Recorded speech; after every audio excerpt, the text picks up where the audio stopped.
Muy bien, pues pasamos a las preguntas. Doctor Simón, ya totalmente restablecido de esa pequeña carraspera. El País pregunta, en Madrid muchos ciudadanos se han quejado de falta de espacio para todos mientras los parques y jardines permanecen cerrados. Es un planteamiento que hacen también al Punt Avui, por ejemplo. ¿Cree que deberían abrirse para que sea más fácil mantener la distancia interpersonal o habilitar carriles de coche, como ha hecho Barcelona? ¿Por qué las medidas de alivio se implementan los fines de semana cuando más gente se puede concentrar en los paseos y en la actividad deportiva? Bueno, primero quiero darle gracias al equipo por haberme traído un caramelito de menta. Bueno, vamos a ver. No son decisiones que competan a un solo sector. Yo entiendo, y en el comité se discute, aquí participan las fuerzas y cuerpos de seguridad del Estado, participan transportes, participan muchos grupos diferentes y participa obviamente sanidad.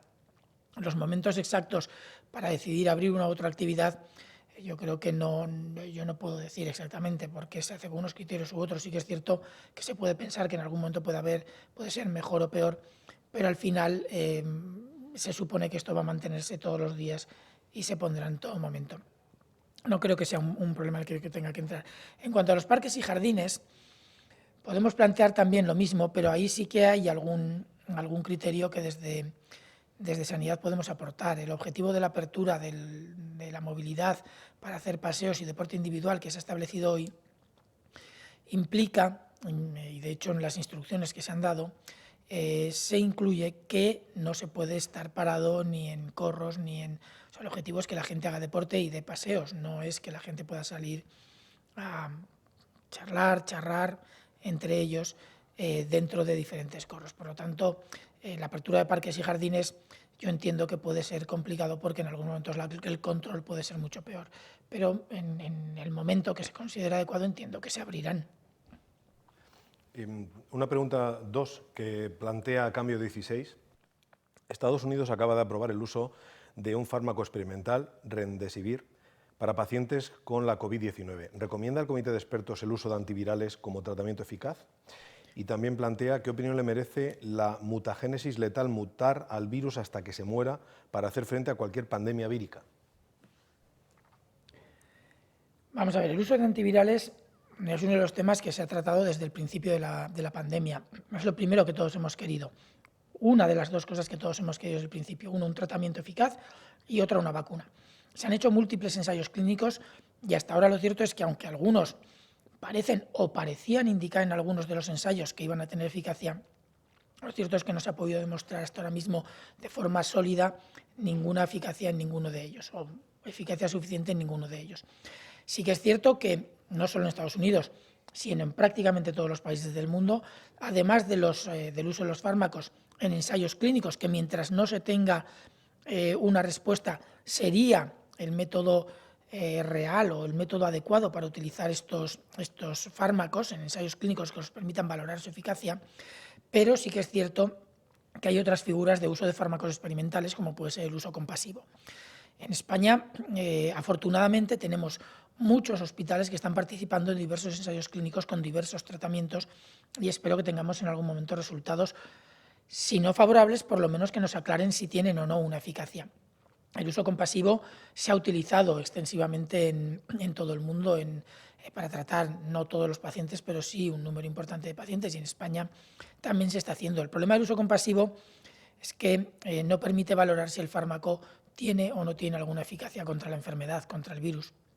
Y por lo tanto, el achacar eficacia a un fármaco cuando se utiliza únicamente de modo compasivo y no hay un estudio con un ensayo clínico bien diseñado detrás, es realmente difícil y puede acabar generando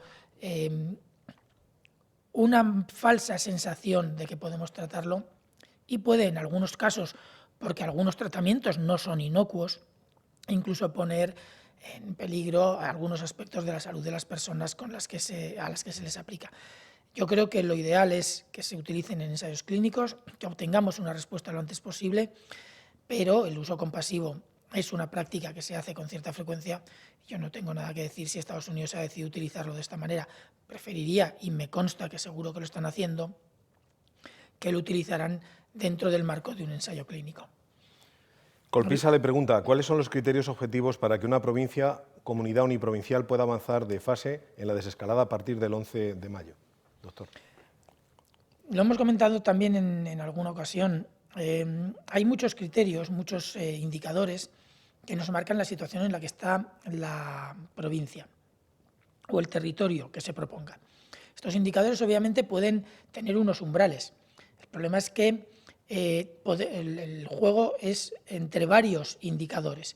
No podemos valorar que porque haya 2 indicadores que se cumplan, si no se cumplen otros que además en muchos casos son cualitativos y no cuantitativos, esos 2 indicadores basten para tomar las decisiones. Ahora mismo se están proponiendo varios.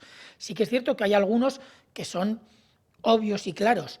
Si hace 28 días que no hay ningún caso, se están siguiendo el 100% de los casos sospechosos, se les está haciendo el análisis al 100% de los mismos.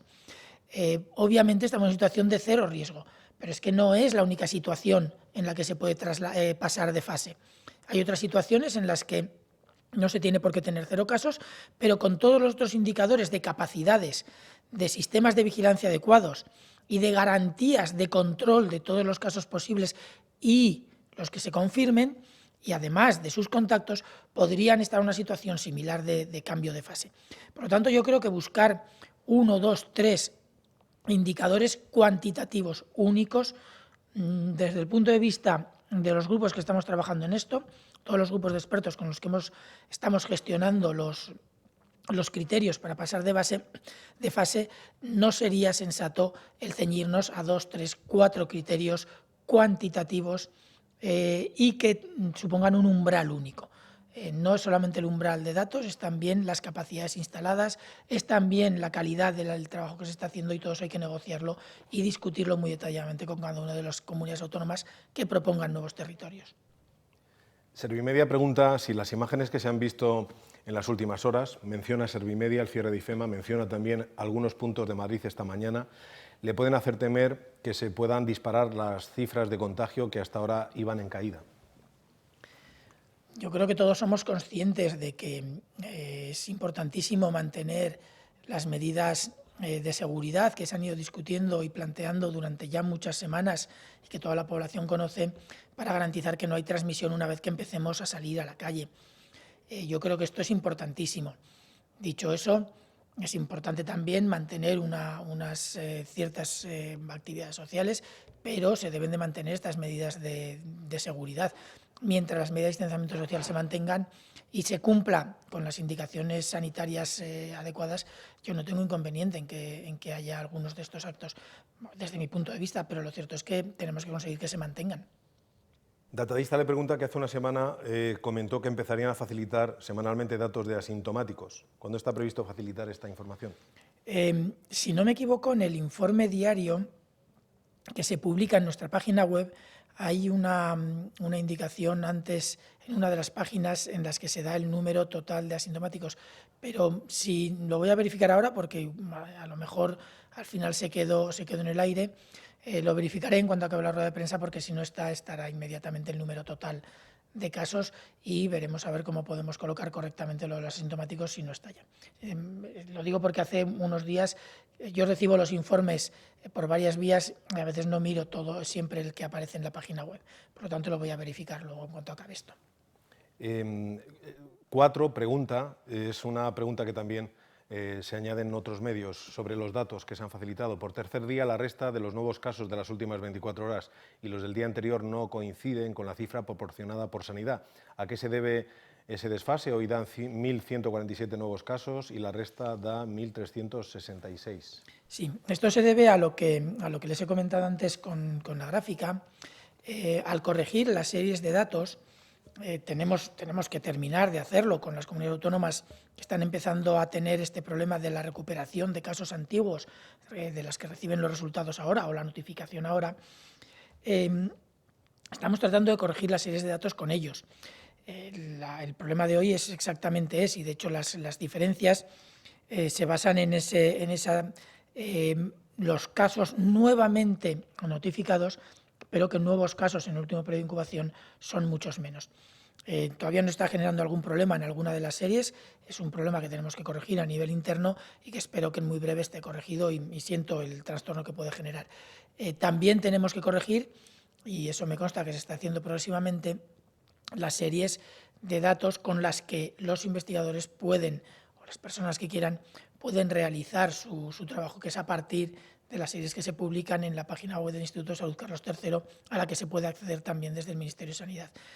Son series de datos con las que se puede hacer todo el trabajo de modelización que quieran hacer y que se están también corrigiendo para que sean series que signifiquen los datos de unos días lo mismo que lo de los datos anteriores. Sí que es cierto que estos 3 días, por este problema que les he comentado de la notificación, hay 2 comunidades autónomas con las que hay alguna discrepancia que espero que se corrija en breve. Doctor, preguntan en el chat de periodistas, no soy capaz de identificar el medio, me van a disculpar, pero una pregunta que le traslado y que tiene que ver con la orden ministerial en relación con las salidas de hoy, también su interpretación, pero para ver si podemos o puede usted aplicar una lectura. En el decreto, en la orden, aparecen las franjas de paseos y deporte individual y las salidas para mayores de 70 años. Pero posteriormente dice esa orden que esas franjas no son aplicables en municipios de menos de 5.000 habitantes. En cambio, las salidas con niños aparecen al final de la orden con su franja de 12 a 19 horas. ¿Pueden los menores salir a cualquier hora entre las 6 y las 23 horas en municipios de menos de 5.000 habitantes? Ayúdenos un poco a comprender también cómo deben de comportarse en estos municipios de menos de 5.000 habitantes, que me permito recordar son el 12%, agrupan al 12% de la población española. Al 12% y, si no me equivoco, alrededor del 80% de los municipios. En España, si no me equivoco, hay 8.109, 11 municipios y estos corresponden a casi 7.000 o algo parecido. En España tenemos, en los municipios pequeños, las condiciones de riesgo de aglomeración son muy diferentes a las de las grandes ciudades o a los grandes municipios. Por lo tanto, yo creo que no se pueden aplicar estrictamente las mismas normas. Lo que se pretende con esta norma es básicamente garantizar que tenemos una sensatez asociada, o sea, una sensatez en la aplicación de las normas en referencia a los niveles de riesgos que se viven en los diferentes sitios. No es lo mismo el riesgo que podemos tener en un municipio de 500 o 1.000 habitantes con espacio, con territorio alrededor por el que la gente se puede distribuir y generar espacios sin riesgo, con lo que podemos vivir en una ciudad muy masificada, que son algunas de las fotos que se han publicado esta mañana en cuanto a las salidas, por ejemplo, lo muestran claramente.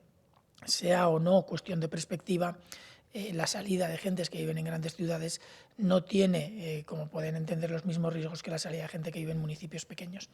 Por lo tanto, yo creo que en los municipios pequeños tenemos que entender la realidad. El objetivo es mantener las medidas de seguridad, proteger a los mayores, garantizando que no les exponemos a riesgos innecesarios acercándonos más de la cuenta a ellos, pero obviamente la aplicación de las normas tiene que hacerse con una sensibilidad diferente a los lugares donde hay masificación de personas, las grandes ciudades. Y ese es el objetivo de la norma.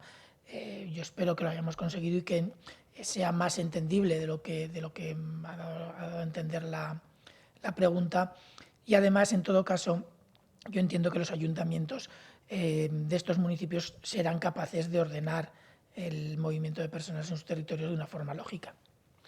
Muchas gracias, doctor Simón. De hecho, vamos a despedir esta comparecencia de prensa viendo el vídeo que se ha distribuido entre los medios de comunicación y también para la opinión pública acerca de cómo interpretar estas franjas horarias que desde hoy ya son efectivas. Al mismo tiempo, le recordamos que el presidente del Gobierno va a comparecer en esta misma sala de prensa, en rueda de prensa, con videoconferencia con periodistas, a partir de las 2:30 de la tarde. A partir de las 2:30 de la tarde, Pedro Sánchez estará en esta sala de prensa. Doctor, gracias y buenas tardes. Vemos el vídeo. Ya podemos salir a pasear y a hacer deporte toda la población, pero para evitar aglomeraciones, contagios y proteger a los más vulnerables, debemos organizarnos en franjas horarias. Cualquier persona entre 14 y 70 años puede salir de 6 a 10 de la mañana y de 8 a 11 de la noche. Los mayores de 70 y las personas con discapacidad o necesidades de apoyo que deban ser acompañadas por un cuidador, de 10 a 12 de la mañana y de 7 a 8 de la tarde. Y los niños y niñas menores de 14 años de 12 a 7 de la tarde, con una persona adulta una vez al día y como máximo a 1 kilómetro de distancia y durante 1 hora. Recuerda que siempre que lo necesites puedes realizar otras actividades autorizadas con menores, como ir a comprar el periódico, tirar la basura o sacar al perro. Si practicas deporte, no salgas de tu municipio al correr, montar en bici o realizar cualquier otro ejercicio. Haz lo que te guste, siempre que sea de forma individual y no tengas contacto con otras personas. Cuando pasees, ten en cuenta, hazlo una vez al día, a 1 kilómetro de tu casa y si quieres con una persona con quien convivas. Si vives en una localidad de menos de 5.000 habitantes, no hay franjas horarias para ti. Guarda siempre una distancia con los demás de aproximadamente 2 metros. Si es imposible, usa mascarillas higiénicas. Y recuerda las 2 reglas principales. Lávate las manos con frecuencia y quédate en casa si tienes síntomas o estás en cuarentena. Sigue siempre las recomendaciones de las autoridades sanitarias. Este virus lo paramos unidos.